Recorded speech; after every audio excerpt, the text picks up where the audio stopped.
ಇವರಿಗೂ ಕೂಡ ಇದೀಗ ಯುದ್ಧದ ಭಯ ಶುರುವಾಗಿದೆ ಅಂತ. ಇದಕ್ಕೆ ಉದಾಹರಣೆ ಅನ್ನೋ ಹಾಗೆ ನಾವಾಗಲೇ ಮಾತನಾಡ್ತಾ ಇದ್ವಿ. ರಾತ್ರಿ 2 ಗಂಟೆಗೆ ಪಾಕ್ನ ಸಚಿವ ಸುದ್ದಿಗೋಷ್ಠಿಯನ್ನ ನಡೆಸ್ತಾರೆ. ಆ ಸುದ್ದಿಗೋಷ್ಠಿಯಲ್ಲಿ ಆತನ ಬಾಡಿ ಲ್ಯಾಂಗ್ವೇಜ್, ಆತನ ಹಾವಭಾವ ಗಮನಿಸಿದ್ರೆ ಗೊತ್ತಾಗುತ್ತೆ ಎಷ್ಟರ ಮಟ್ಟಿಗೆ ಪಾಕಿಸ್ತಾನದ ಸಚಿವರುಗಳು ನಡುಗ್ ಹೋಗಿದ್ದಾರೆ ಅಂತ ಹೇಳಿ. ಗಲಿಬಿಲಿಯಲ್ಲೇ ಮಾತನಾಡಿದ್ದಾರೆ ಪಾಕಿಸ್ತಾನದ ಸಚಿವ. Information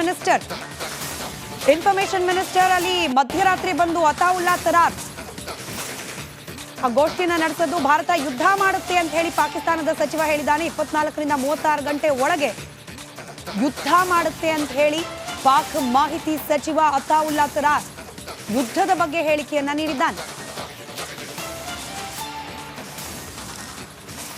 Pakistan has credible intelligence that India intends carrying out military action against Pakistan in the next 24 to 36 hours.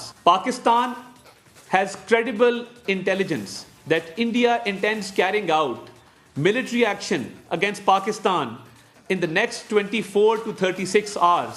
Pakistan has credible intelligence that India intends carrying out military action against Pakistan in the next 20 ಶಮೇರ್ಲಿ ಅಲ್ಲಿ ಮಾಜಿ ಸಚಿವ ಅಂತಾಗಿತ್ತು. Actually ಹಾಲಿ ಸಚಿವ ಮಾಹಿತಿ ತಂತ್ರಜ್ಞಾನದ ಸಚಿವ ಅತಾವುಲ್ಲಾ ತರಾರ್ ನಿನ್ನೆ ಮಧ್ಯರಾತ್ರಿ 2 ಗಂಟೆಗೆ ಬಂದು ಪತ್ರಿಕಾಗೋಷ್ಠಿಯನ್ನ ನಡೆಸಿರೋದು. ಕ್ರೆಡಿಬಲ್ ಇಂಟೆಲಿಜೆನ್ಸ್ ಅಂತೆ ಸರ್. ಕ್ರೆಡಿಬಲ್ ಇಂಟೆಲಿಜೆನ್ಸ್ ಇನ್ನೊಂದು 24ರಿಂದ 36 ಅಂದ್ರೆ 1 or 2 ಡೇಸ್ ಅಲ್ಲಿ ಪಾಕಿಸ್ತಾನದ ವಿರುದ್ಧ ಭಾರತ ಯುದ್ಧ ಮಾಡುತ್ತೆ ಅಂತ ಹೇಳಿ ಈ ಕ್ರೆಡಿಬಲ್ ಇಂಟೆಲಿಜೆನ್ಸ್ ಸೋರ್ಸಸ್ ಹೇಳ್ತಾ ಇಲ್ವಾ ಪಾಕಿಸ್ತಾನಕ್ಕೆ ಯುದ್ಧ ಆದ್ರೆ ಯು ವಿಲ್ ಬಿ ಗಾನ್, ಸರ್ವನಾಶ ಫಿಕ್ಸ್ ಅಂತ ಹೇಳಿ ಹೇಳ್ತಾ ಇಲ್ವಾ ಅಂತ? ಹೌದು, ಯಾಕಂತ ಹೇಳಿದ್ರೆ ಈಗ ಇವರಿಗೆಲ್ಲ ಭಯ ಹತ್ಕೊಂಡ್ಬಿಟ್ಟಿದೆ. ಈಗ ಯಾಕಪ್ಪ ಇಷ್ಟು ಭಾರತದಂಥ ಬಲಿಷ್ಠ ಸೇನೆ ಈ ರೀತಿ ನಮ್ಮ ಮೇಲೆ ಯುದ್ಧ ಆಗೋದಿಲ್ಲ ಅಂಥೇಳಿ ಮಾತಾಡಿದ್ದಾರೆ. ಬಟ್ ಈಗ ಅವರಿಗೆ ಗೊತ್ತಾಗಿದೆ, ನಮ್ಮ ಬಿಲ್ಡಪ್ ನೋಡಿ, ನಮ್ಮ ತಯಾರಿ ನೋಡಿ, ಈಗ ಆಲ್ರೆಡಿ ಅವನು ಎದುರಿದ್ದಾನೆ. ಅದಕ್ಕೋಸ್ಕರ ಕ್ರೆಡಿಬಲ್ ಎವಿಡೆನ್ಸ್ ಅಂತ ನಮಗೆ ಕ್ರೆಡಿಬಲ್ ಎವಿಡೆನ್ಸ್ ಇದೆ ಪೆಹಲ್ಗಾಮಿಂದು.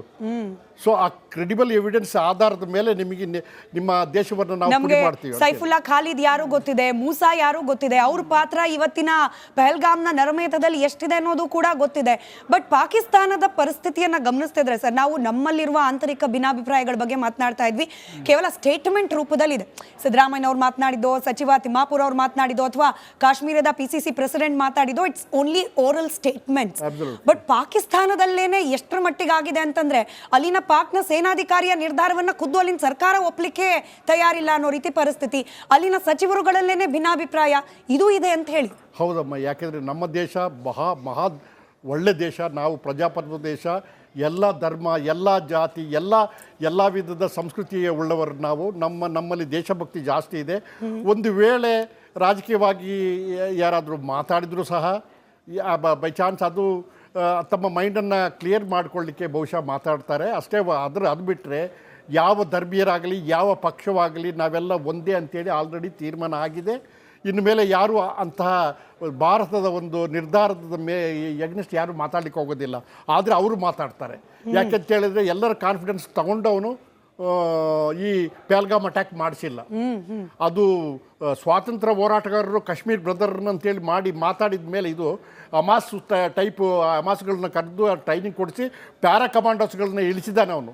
ಪಾಕಿಸ್ತಾನಿ ಪ್ಯಾರಾ ಕಮಾಂಡೋಸ್ ಎಕ್ಸ್ ಎಲ್ಲ ಬಂದು ಅಲ್ಲಿ ಎಕ್ಸಿಟ್ ಡೋರ್ ಅವ್ರ ಎಂಟ್ರಿ ಮತ್ತು ಎಕ್ಸಿಟ್ ಅಲ್ಲೆಲ್ಲ ನಿಲ್ಲಿಸಿ ಯಾರು ತಪ್ಪಿಸ್ಕೊಂಡು ಹೋಗಬಾರ್ದು ಅಂತೇಳಿ ಕಿಲ್ಲಿಂಗ್ ಗ್ರೌಂಡನ್ನು ಮಾಡಿ ಅವ್ರನ್ನ ಮಾಡಿದ್ದಾನೆ ಅವನು. ಇವರು ಯಾವ ಕಾನ್ಫಿಡೆನ್ಸು ತಗೊಂಡಿಲ್ಲ ಅವನು. ಸೊ ಇವರ ಯಾವ ಮೀಟಿಂಗ್ಗಳು ಮಾಡೋದಿಲ್ಲ. ಇವರು ಉಗ್ರವಾದಿಗಳು ಬೇಸ್ ಮಾಡೋದು, ಚರಸ್ ಗಾಂಜಾ ತಿನ್ನಿಸೋದು, ಇಂಡಿಯಾದೊಳಗೆ ರೈಫಲ್ ಕೊಟ್ಟು ಇಲ್ಲ ವೆಪನ್ಗಳು ಕೊಟ್ಟು ಕಳಿಸೋದು. ಇದು ಬಿಟ್ಟರೆ ಅವರಿಗೆ ಬೇರೆ ಯಾವ ಒಂದು ರಾಷ್ಟ್ರೀಯ ಏಕತೆ ಕಡಿಮೆನೇ ಅವರಿಗೆ. ಯಾಕೆಂದರೆ ಬಹಳಷ್ಟು ಅವರು ಬೇಯ್ತಾ ಇದ್ದಾರೆ ಆರ್ಥಿಕವಾಗಿ. ಮತ್ತು ಅವರ ದೇಶದಲ್ಲಿ ಬಲೂಚಿಸ್ತಾನ ಆಗಲಿ ಬೇರೆ ಇದಾಗಲಿ ಎಲ್ಲ ಅವ್ರಿಗೆ ಭಾಳ ಭಿನ್ನಾಭಿಪ್ರಾಯ ಒಳಗಿದೆ.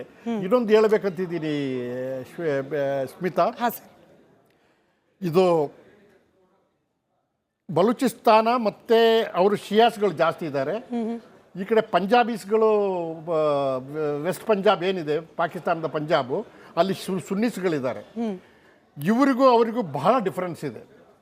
ಒಂದು ಸರ್ಕಾರದ ಎಲ್ಲ ನೌಕರಿ ಆಗಲಿ ಎಲ್ಲ ಫಂಡ್ಸ್ ಆಗಲಿ ಎಲ್ಲ ಈ ಪಂಜಾಬ್ ಕಡೆಯವರು ಡಾಮಿನೇಟ್ ಮಾಡಿದ್ದಾರೆ. ಈಗ ಇಲ್ಲಿ ದೊಡ್ಡ ಸೇನಾಧಿಕಾರಿಗಳಾಗಲಿ ದೊಡ್ಡ ದೊಡ್ಡ ಸೇನಾಧಿಕಾರಿ ಪೋಸ್ಟ್ಗಳಾಗಲಿ ಎಲ್ಲ ಇವರೇ ಪಂಜಾಬಿ ಇದು ಮಾಡಿದ್ದಾರೆ. ಸೊ ಬಲೂಚಿಸ್ತಾನಕ್ಕೆ ಹಗಲು ರಾತ್ರಿ ಇವರು ತೊಂದರೆ ಕೊಡ್ತಾ ಇದ್ದಾರೆ, ಎಕ್ಸ್ಪ್ಲೈಟ್ ಮಾಡ್ತಾರೆ. ಯಾಕೆ ಬಾಂಗ್ಲಾದೇಶದಲ್ಲಿ ಕೊಡ್ತಾ ಇದ್ರು ಅದೇ ರೀತಿ ಕೊಡ್ತಾ ಇದ್ದಾರೆ. ಸೊ ಅವರನ್ನಂತೂ ಬೇರ್ಪಡೆ ಆಗಲೇಬೇಕು, ಅವ್ರು ಬೇರ್ಪಡೆ ಆಗ್ತಾರೆ. ಅವರು ಸಾಮಾನ್ಯ ಭಾರತದ ನಾಗರಿಕರಾಗಿ ಇವಾಗ ಜನರು ಏನ್ ಯೋಚನೆ ಮಾಡ್ತಿದ್ದಾರೆ ಅಂತಂದ್ರೆ this is the right time to get back Kashmir. Pak ಆಕ್ರಮಿತ ಕಾಶ್ಮೀರ ಇನ್ ಪಾಕ್ ಆಕ್ರಮಿತ ಬೇಡ, ಭಾರತದ ಕಾಶ್ಮೀರವಾಗ್ಲಿ ಅನ್ನೋದು ಒಂದು ಬಯಕೆ. ಇದರ ಜೊತೆಗೇನೆ ಪಾಕಿಸ್ತಾನ ಕೂಡ ಸ್ಪ್ಲಿಟ್ ಆಗ್ಲಿಕ್ಕೆ ಇದು ಸಕಾಲ. ಭಾರತ ಇನ್ ಕೇಸ್ ಏನಾದ್ರೂ ಸ್ಟ್ರಾಟಜಿಕಲಿ ಮೂವ್ ಮಾಡ್ತು ಅಂತಂದ್ರೆ ಬಲೂಚ್ ಇನ್ ಕೇಸ್ ಭಾರತದ ಪರವಾಗಿ ಅಥವಾ ಭಾರತ ಪಾಕಿಸ್ತಾನದ ಮೇಲೆ ನಡೀತಿರೋ ದಾಳಿಯಲ್ಲಿ ಪಾಕಿಸ್ತಾನದ ಪರವಾಗಿ ನಿಲ್ಲದೆ ಹೋದ್ರೆ ಪಾಕಿಸ್ತಾನ ಕೂಡ it will be divided into provinces, ಚಿಕ್ಕ ಚಿಕ್ಕ ಪ್ರಾವಿನ್ಸ್ಗಳಾಗಿ ಹರಿದು ಹಂಚು ಹೋಗುತ್ತೆ ಅನ್ನೋ ರೀತಿಯಲ್ಲಿ ಚರ್ಚೆ ಮಾಡ್ತಿದ್ದಾರೆ. ಖಂಡಿತ ಇದು ಖಂಡಿತ ನಮಗೆ ಮುಖ್ಯ ಏನು, ನಮ್ಮ ಪಾಕಿಸ್ತಾನಿ ಆಕ್ಯುಪೈಡ್ ಕಾಶ್ಮೀರ್ ಏನಿದೆ ಅದು ನಮಗೆ ನಾವು ಅದನ್ನು ವಶಪಡಿಸ್ಕೊಳ್ಳೇಬೇಕು. ಯಾಕೆಂದರೆ ಅಲ್ಲಿಂದಲೇ ಅದು ಟೆರರಿಸ್ಟ್ಗಳ ಒಂದು ತಾಣ ಬೇರೆ ಆಗಿಬಿಟ್ಟಿದೆ.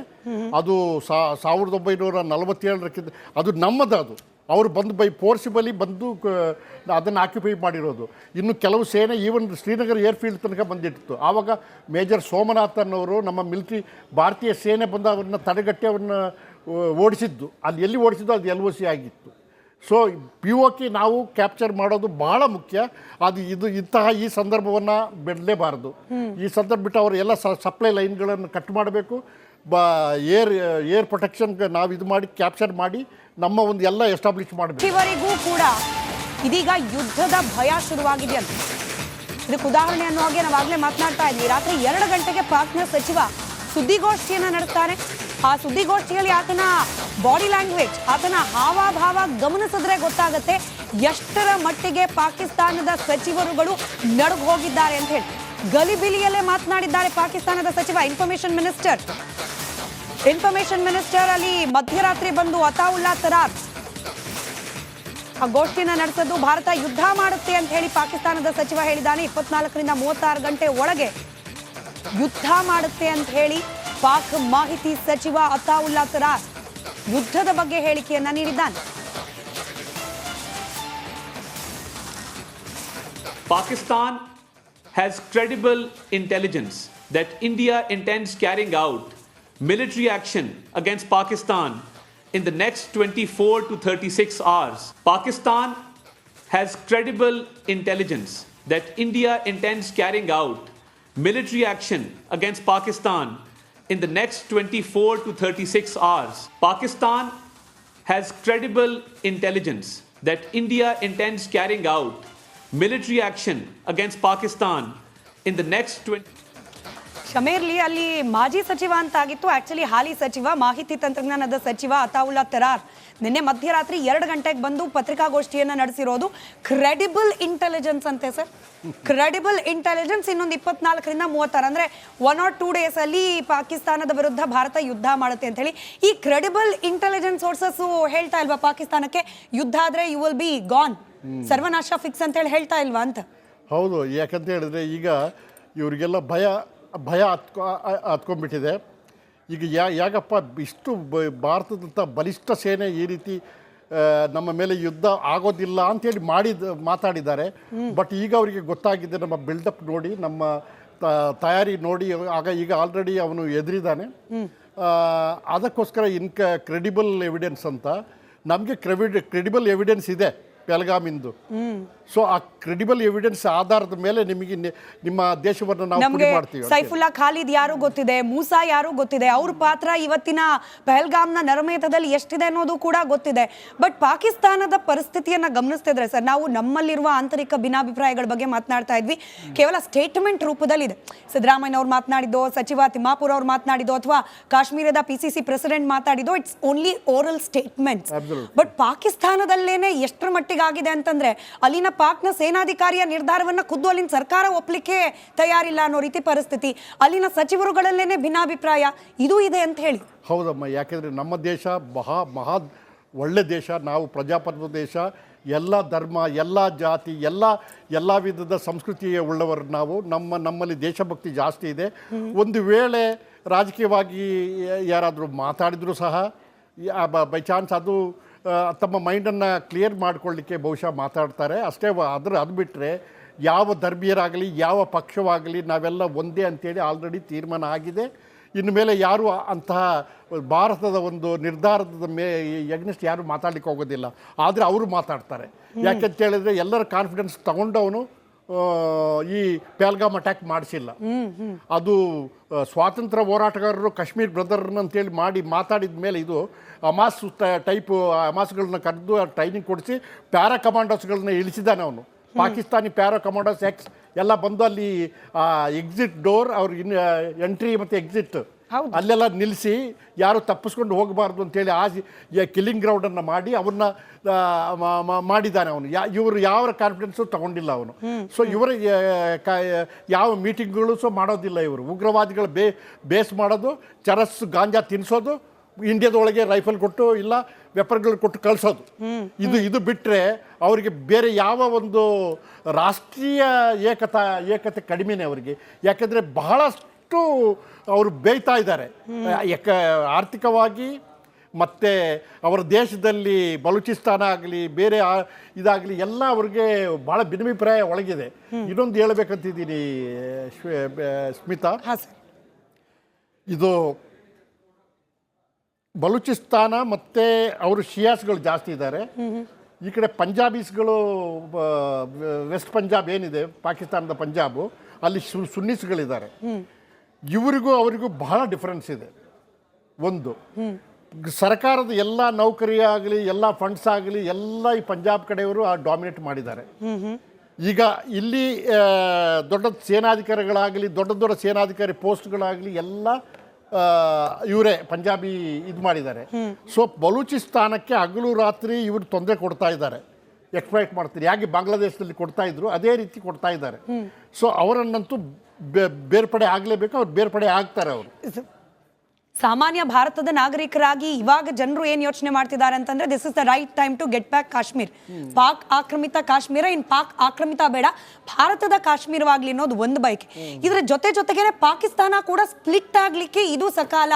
ಭಾರತ ಇನ್ ಕೇಸ್ ಏನಾದ್ರೂ ಸ್ಟ್ರಾಟಜಿಕಲಿ ಮೂವ್ ಮಾಡ್ತು ಅಂತಂದ್ರೆ ಬಲೂಚ್ ಇನ್ ಕೇಸ್ ಭಾರತದ ಪರವಾಗಿ ಅಥವಾ ಭಾರತ ಪಾಕಿಸ್ತಾನದ ಮೇಲೆ ನಡೀತಿರೋ ದಾಳಿಯಲ್ಲಿ ಪಾಕಿಸ್ತಾನದ ಪರವಾಗಿ ನಿಲ್ಲದೆ ಹೋದ್ರೆ ಪಾಕಿಸ್ತಾನ ಕೂಡ it will be divided into provinces, ಚಿಕ್ಕ ಚಿಕ್ಕ ಪ್ರಾವಿನ್ಸ್ಗಳಾಗಿ ಹರಿದು ಹಂಚು ಹೋಗುತ್ತೆ ಅನ್ನೋ ರೀತಿಯಲ್ಲಿ ಚರ್ಚೆ ಮಾಡ್ತಿದ್ದಾರೆ. ಖಂಡಿತ ಇದು ಖಂಡಿತ ನಮಗೆ ಮುಖ್ಯ ಏನು, ನಮ್ಮ ಪಾಕಿಸ್ತಾನಿ ಆಕ್ಯುಪೈಡ್ ಕಾಶ್ಮೀರ್ ಏನಿದೆ ಅದು ನಮಗೆ ನಾವು ಅದನ್ನು ವಶಪಡಿಸ್ಕೊಳ್ಳೇಬೇಕು. ಯಾಕೆಂದರೆ ಅಲ್ಲಿಂದಲೇ ಅದು ಟೆರರಿಸ್ಟ್ಗಳ ಒಂದು ತಾಣ ಬೇರೆ ಆಗಿಬಿಟ್ಟಿದೆ. ಅದು 1947 ಅದು ನಮ್ಮದು. ಅದು ಅವರು ಬಂದು ಫೋರ್ಸಿಬಲಿ ಬಂದು ಅದನ್ನು ಆಕ್ಯುಪೈ ಮಾಡಿರೋದು. ಇನ್ನು ಕೆಲವು ಸೇನೆ ಈವನ್ ಶ್ರೀನಗರ ಏರ್ಫೀಲ್ಡ್ ತನಕ ಬಂದಿತ್ತು. ಆವಾಗ ಮೇಜರ್ ಸೋಮನಾಥನ್ ಅವರು ನಮ್ಮ ಮಿಲಿಟ್ರಿ ಭಾರತೀಯ ಸೇನೆ ಬಂದು ಅವ್ರನ್ನ ತಡೆಗಟ್ಟಿ ಅವ್ರನ್ನ ಓಡಿಸಿದ್ದು. ಅಲ್ಲಿ ಎಲ್ಲಿ ಓಡಿಸಿದ್ದು ಅದು LOC ಆಗಿತ್ತು. ಸೊ POK ನಾವು ಕ್ಯಾಪ್ಚರ್ ಮಾಡೋದು ಭಾಳ ಮುಖ್ಯ. ಅದು ಇಂತಹ ಈ ಸಂದರ್ಭವನ್ನು ಬಿಡಲೇಬಾರದು. ಈ ಸಂದರ್ಭ ಬಿಟ್ಟು ಅವರು ಎಲ್ಲ ಸಪ್ಲೈ ಲೈನ್ಗಳನ್ನು ಕಟ್ ಮಾಡಬೇಕು. ಏರ್ ಪ್ರೊಟೆಕ್ಷನ್ಗೆ ನಾವು ಇದು ಮಾಡಿ ಕ್ಯಾಪ್ಚರ್ ಮಾಡಿ ನಮ್ಮ ಒಂದು ಎಲ್ಲ ಎಸ್ಟಾಬ್ಲಿಷ್ ಮಾಡಬೇಕು.